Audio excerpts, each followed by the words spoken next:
High, good morning guys. আমি আজকে চলে এসেছি আমার বাপের বাড়িতে। গৃহপ্রবেশ আছে, দেখে নাও ঠাকুরটা।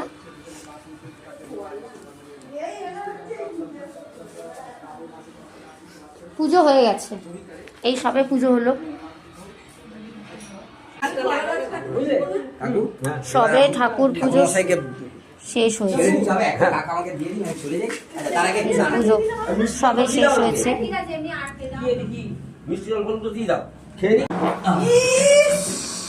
কি অবস্থা মেরে ভাইয়া, এটা দাদা।